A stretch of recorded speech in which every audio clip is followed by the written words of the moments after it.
एक हफ्ते के दौरान ईरान के ऊपर 2 कमर तोड़ हमले हुए। एक हमले के नतीजे में इनका पासदारान इनकलाब का मोहम्मद हसन खुदाई, जो कि कर्नल था पासदारान इनकलाब के अंदर, वो हलाक हो गया। उससे 2 रोज बाद ईरान का एक मिलिट्री कॉम्प्लेक्स जिसका नाम पारचीन मिलिट्री कॉम्प्लेक्स था, उसके ऊपर ड्रोन अटैक हुआ, जिसके नतीजे में ईरान का एक न्यूक्लियर इंजीनियर हलाक हो गया।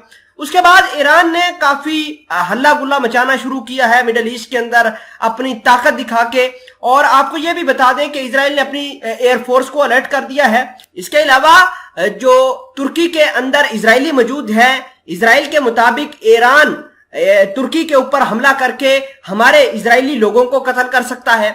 इसके अलावा जो बेनेट हैं, नफ्ताली बेनेट, वो कह रहे हैं कि हम किसी सूरत भी ईरान की ताकत को बर्दाश्त नहीं करेंगे। खैर, इन तमाम तर खबरों को आसान अल्फाज में आप तक पहुंचाई जाएंगी और आपको एक एक खबर का प्रूफ भी दिया जाएगा।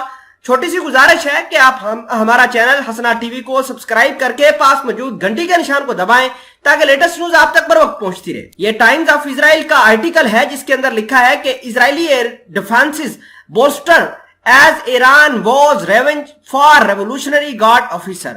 आपको ये बता दें कि इनका एक कमांडर जिसका नाम मोहम्मद खुदाई था, वो हलाक हो गया था।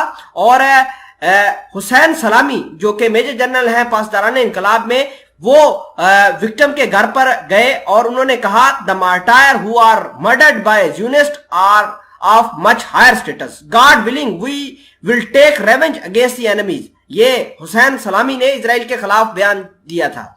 अब बढ़ते हैं अगली खबर की जानब और आपको ये बता देते हैं कि जो टर्की है वहां पर भी अटैक ईरान कर सकता है। इस हवाले से इजराइल ने अपने यहूदियों को ट्रैवल एडवाइजरी भी जारी कर दी है। इस खबर का प्रूफ देखिए कि Israel warns against travel to Turkey amid real threat of Iranian revenge attack. अब जो इजराइल की नेशनल सिक्योरिटी काउंसिल है उसने अपने लोगों के लिए कहा है कि वो ईरान के हथे चढ़ सकते हैं, क्योंकि 24 मई को ईरान का जो कर्नल था हसन सैयद खुदाई, उसको मार दिया गया था और ईरान के इस कर्नल का बदला जो है ईरान ले सकता है और टर्की के ऊपर अटैक करके, टर्की के अंदर अटैक करके ये काम सरंजाम दे सकता है। और इस हवाले से उन्होंने अपने जो है टर्की के अंदर एम्बेसी जो है वो भी अलर्ट पर रख दी है।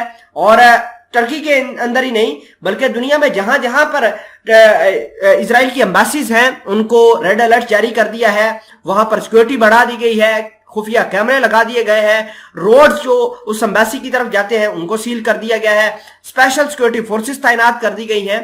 तो अब बढ़ते हैं नफ्ताली बेनेट की तरफ और नफ्ताली बेनेट कह रहे हैं कि after killings attributed to Israel, Bennett was no immunity for Iranian regime।